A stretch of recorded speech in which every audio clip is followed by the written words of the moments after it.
Қайырлы күн. Бүгін бірге қамырды дұрыс жаюдың техникасымен танысамыз. Қамырды алдын ала илеп аламыз, июін қандырамыз. Қамырды қалай илеу керектігі туралы осы видеоның астына описаниеде ссылка қалдырамын.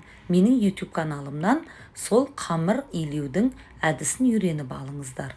Ал енді қамырды бірге жаяйық. Қамыр бір қалыпты жұқа, әдемі болып түседі. Июі қанған қамырды аламыз. Егер целлофан мешочекке салып қойсаңыздар, қамырдың июі тез қанады және де кеуіп кетпейді. Қамырды жаю үшін бізге міндетті түрде ұн оқтау керек. Столды ұндап алғаннан кейін қамырды қолдың көмегімен осылай басып, кішкене үлкейтіп аламыз. Қамырды азғандай ұндап, енді оқтаудың көмегімен әр бөлігін ортасына дейін осылай басып жайып аламыз. Ортасы томпайып қала береді, ол ештеңе етпейді, кейін жоғалып кетеді. Міне, тура видеодағындай әр бөлігін жайып шығу керекпіз. Осылай қайталап жасай бересіздер. Ұшынан бастап орап, міне ортасына дейін ғана, толық емес. Әр бір ұшын осылай қайталап шығамыз. Сол кезде бізде қамырдың көлемі үлкейеді. Енді бірінші бөлігін жаямыз, екінші бөлігін және үшінші.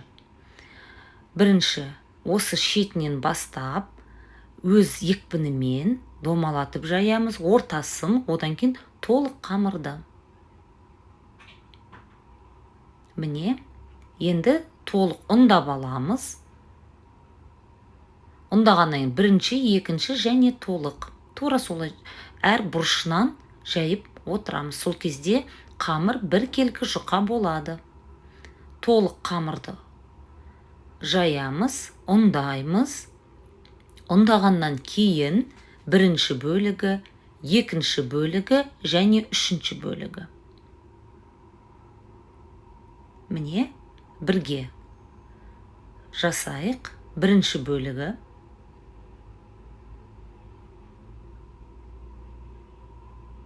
Жылжытып екінші бөлігі ортасын жаямыз.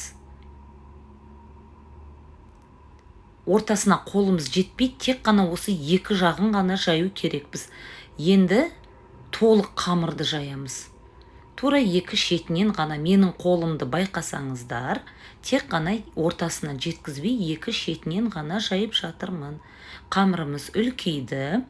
Енді жаңағындай үш бөлікке бөлу арқылы келесі бетінен жаямыз. Яғни қамырды жылжыта отырып, барлық бұрышынан жайылуы керек.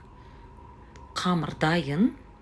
Міне, қамырдың жұқалығы сіз неге жайып жатқаныңызға қарай. Міне, мантыға болса жұқа, орамананға болса өте жұқа, ал ет асуға онда қалыңырақ болғаны дұрыс. Қамырдың жаюдың техникасы өте оңай. Осылай жасап көріңіздер. Қалағандарыңызша ұндаңыздар. Қамыр жабысып қалмау керек. Және көп ұндауға да болмайды, қамыр кеуіп кетеді. Менімен бірге болғандарыңызға рахмет. Каналымнан барлық видеомды көріңіздер.